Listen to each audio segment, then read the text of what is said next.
Okay, so let's take the ball and run with it.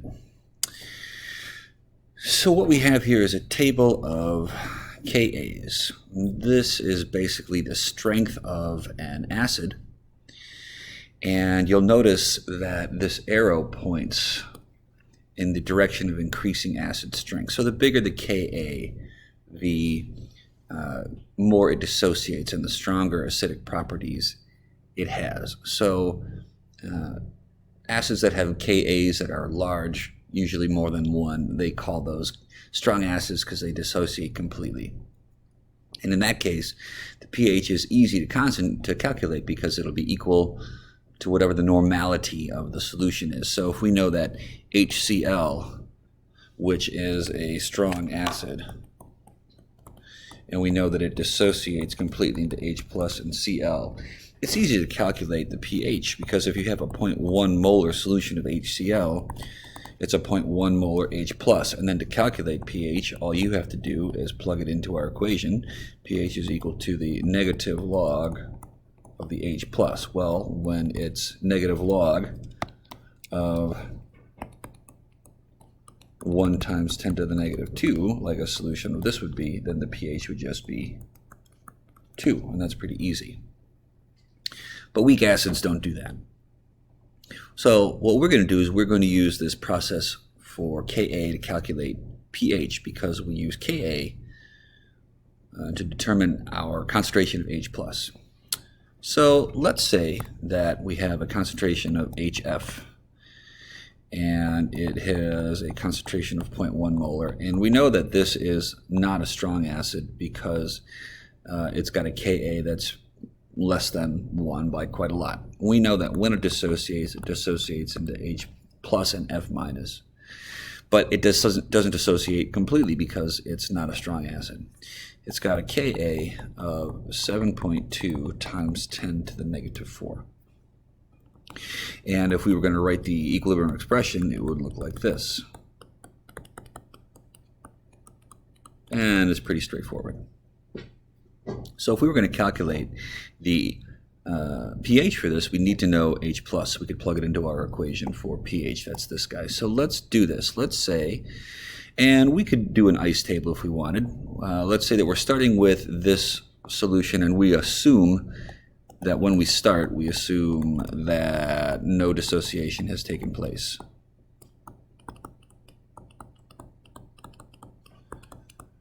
And pretty soon you're going to see that we really don't need to write this ice table, but we'll do it just for old time's sake. So what's our initial concentration? I always do the products first of everything that's involved, all the species that are involved in this reaction. And so we say that these guys are 0 to start with, and this is 0.01 molar. We ignore the units. And because it has a Ka that's less than 1 but greater than 0, we know that it has to have a concentration of products versus concentration of reactants. And because it's a weak acid, the Ka is less than 1, meaning it mostly favors the reactants, but it does make some products. So it means it has to run to the right towards the products. That means that this is going to increase by X, and this is going to increase by X, and this is going to decrease by X because they're all stoichiometrically 1 to 1. Well, since these all started from 0 when they reach equilibrium, that's just going to be X, and that's going to be X, and this will be 0.01 minus X. But this is a pretty small Ka. This is a pretty small number, and so we can usually approximate this. And we're going to run a test after we do this to make sure that our approximation is valid, but we'll get to that in a little bit. So let's plug everything into our equilibrium expression. We know Ka, we said, was equal to 7.2 times 10 to the negative 4, and we're going to plug it into that equilibrium expression. So at equilibrium, concentration of H plus is going to be X, concentration of F minus is going to be X, and we are approximating that HF is 0.01. So what we're going to do is to multiply both sides by times 10 to the, with 7.2 times 10 to the negative 4. We're going to multiply that by 0.01. And just so that I don't make a mistake, I'm going to make sure I do it with my calculator so I don't screw it up. So this is 7.2 times 10 to the negative 6. That's me multiplying this to get rid of it here. And this is now equal to x squared. Well, easy peasy. All you have to do to get x is take the square root of both sides. And so we get, I'm going to tell my calculator to take the square root of the answer. And we get 0.00268. Call that 0.0027. We're going to round that up. All right. This x, it's the concentration of H plus, and it's also the concentration of F minus. So at equilibrium, what are our concentrations? There you go.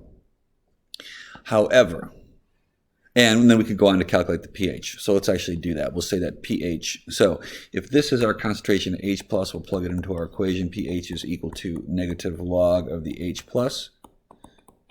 And we just found that. So negative log of 0.0027. I'm going to tell my calculator to simply take negative log of this answer.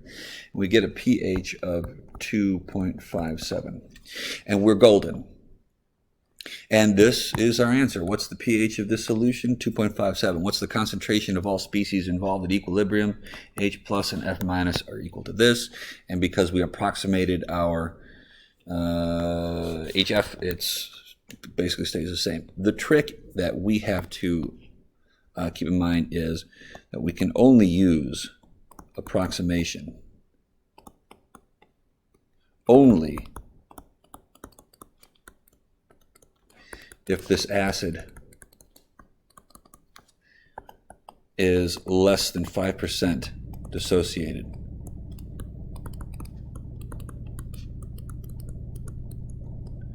What does percent dissociation mean? Percent dissociation is a pretty simple setup. It's simply what our concentration of H plus divided by our concentration of undissociated acid times 100. Pretty easy. So if we know that at equilibrium our concentration of acid is 0.0027 molar and our initial concentration is 0.01 molar, what percent dissociation is that? 0.0027 divided by 0.01. I'm going to multiply that by 100. And, oh, look at this. I get 27% dissociated. So in a case like this, we wouldn't be able to use this. We can't use these answers. We can't approximate. And that means that we can't keep this guy the same. We can't approximate it. That means we actually have to subtract this from HF, and we can't approximate it. So we're going to do it with without approximating, and that means that we have to replace this 0.01 minus x. And so that changes some things. So let's try that.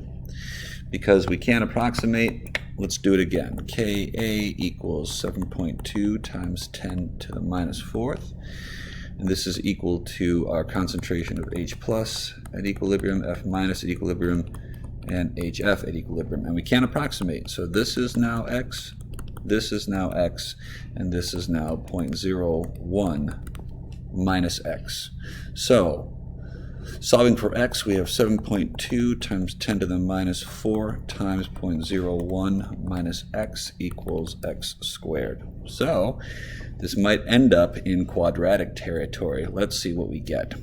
So obviously I'm going to multiply everything that's in here. That means I get 7.2 times 10 to the minus 6 minus 7.2 times 10 to the negative 4x equals x squared. I'm going to subtract everything from the other side to get it into the quadratic. So we have 7.2 times 10 to the minus 6 minus 7.2 times 10 to the negative 4x minus x squared equals 0. Let's plug this into our quadratic. And so I have it on my calculator. Hopefully you all have it on yours. And remember, quadratic is ax squared Bx, and C. So here is my values. We're going to say, whoops, I got to clear this out. 1. Okay, my calculator is acting up, so let me pause for just a second here while I figure this out. Okay, I actually had to reprogram the entire calculator, but through the magic of technology, you didn't even notice. So I get two values for x when I plug this into my calculator. I get negative 0.0031 and I get 0.00234. Obviously, that's the only one it can be. It's not that far off from this, but just far enough that we can't do the percent dissociation trick. So we did it with the quadratic. We get the actual value for x. And so now at equilibrium, our concentration of H plus is 0.00234. That's equal to our concentration of F minus. And our concentration of HF at equilibrium is 0.01 minus X, which is going to be 0.01 minus 0.00234, which is now 0.00766. Feel free to round. And since we also want to calculate the pH, we're going to plug that into this equation. pH is equal to negative log of our H plus 0.00234. And I like to predict this stuff. Our pH was what? When we did it up here, 2.57. This is a little stronger than we thought, and so it dissociates a little more than we were expecting. So what do we expect the pH going to be, more or less? Let's take this negative log of 0.00234, and we get 2.63. A little stronger dissociation gives us a little stronger pH. All right, take that for a spin, please, and I'll see you guys all on the next one.